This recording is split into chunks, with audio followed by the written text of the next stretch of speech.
Hi, everybody. My name is Farha Ikramuddin, and I would like to thank AAPM&R for giving me this opportunity to talk about my leadership journey as a service line medical director at the University of Minnesota. Um, so, what if I told you that in the last 6 months, 127,000 people have died? Where do you think, which year do you think we would be in? And where do you think we would be? But you know that this is true right now. We are in the middle of a pandemic, and this is the number of patients who have died in the last 6 months. Uh, this virus has affected those with severe metabolic disease and those who are infirm.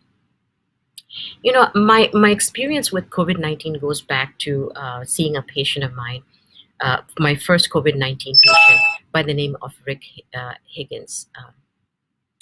And he was 51 years old when I first saw him. He's a avid biker, very athletic.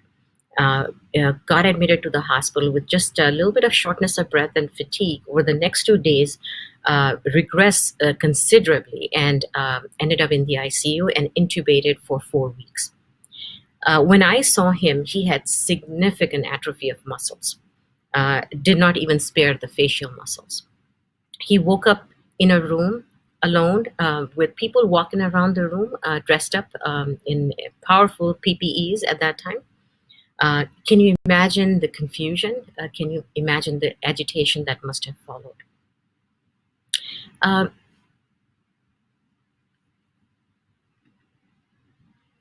This is the local news channel that covered him that I have it here.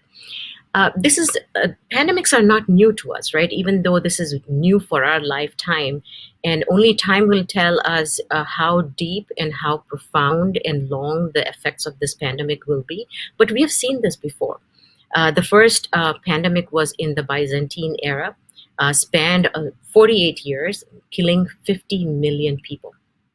The Spanish flu back in 1918, called Spanish because it killed the Spanish king.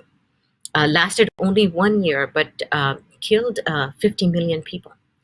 So this is pretty considerable. However,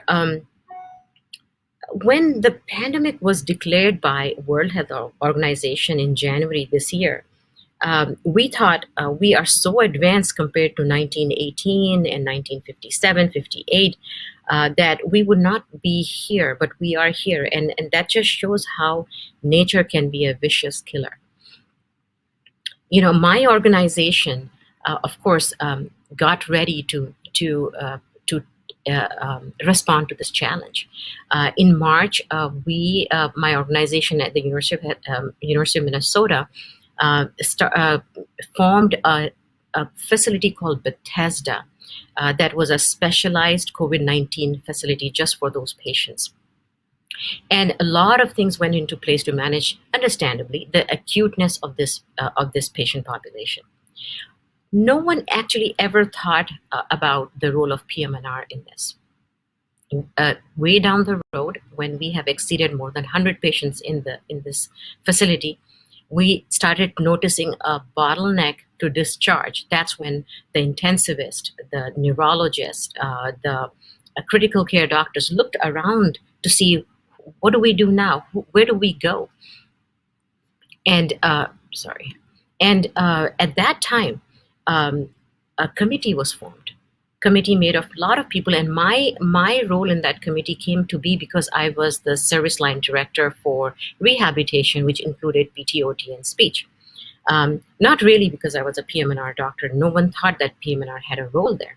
And when we started talking and discussing patients, people were surprised at what I was talking about, what I was recommending, and the resources I was asking to be utilized. And that just kind of shows that where we are, despite so much education being done by various organizations, including AAPM&R, AAP, and so on and so forth.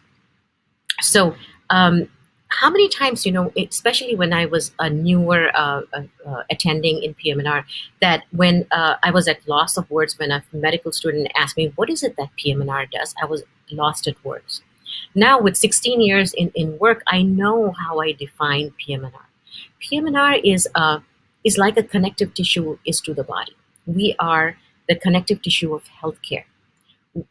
Because we manage function, which is not restricted to one organ, we span across organ systems, we span across every specialty, every department to maximize function.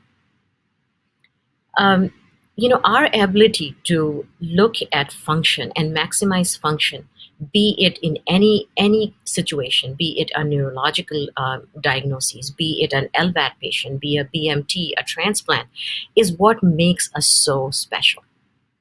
In the COVID-19 case, right after the patient started getting extubated, maybe 4 weeks, 6 weeks after, intensivist and the critical care doctors had started consulting PT. And that's how I also got involved, because PT felt that they were not being consulted as much as they thought the patient population needed. And when I started being part of these discussions, it was alarming to a lot of specialties as to what we do about the role that we have in maximizing function. And what this led to is a consulting PM&R initially 2 days prior to discharge. Then people felt that that was not enough. Then then increased it to a week before discharge. And finally, now we are at as soon as intubation happens.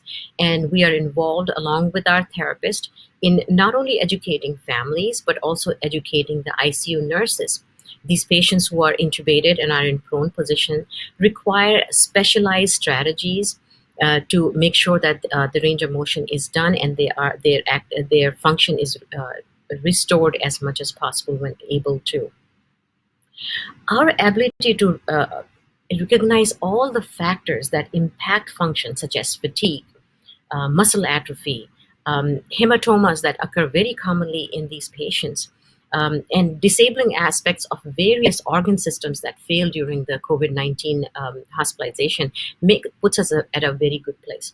What also happens is, because we are like the connective tissue, we go through the system with the patient, and we maximize the utilization of the resources the organizations have to offer. That puts us really in a very good place. Recognition, determining the baseline function when we see these patients, and very critical to enhance their function throughout their different levels of care. In the case of COVID-19 patients, after the formation of this committee, we ended up with 4 levels of care: the acute rehab unit, the transitional care unit, the LTAC, and home health care at that time. Now we have added the outpatient care as well as outpatient clinics for PM&R for these patients. Rick Huggins, who I talked to yesterday to ask for permission to be discussed at this platform, he said, he was discharged from the ARU on May 8th, and even today he feels he's only at 85% of his normal. He has started biking. He feels out of breath still has fatigue. So you can imagine the impact of this disease, and how we cannot leave these patients after discharge, that we need to continue to provide them with therapies. What makes us very special in the COVID-19 times is our ability to maximize utilization of resources, as well as reduce the cost of the organization, address important quality indices such as fall rates, such as pressure ulcers, such as length of stay, readmission rates, and these are so important for the organizations today. Following our COVID-19 education to the organization, my organization is now looking at not just only the COVID-19 patients, but across the entire health system to see how PM&R can be maximized, because we impact very important quality indices such as I just talked about. So as a physiatrist, I would ask all of you to advocate for your specialty, not only for your specialty, but because for patients. And lastly, because we can impact the the quality indices and resources and reduce the cost in our organizations. Thank you again so much for letting me talk.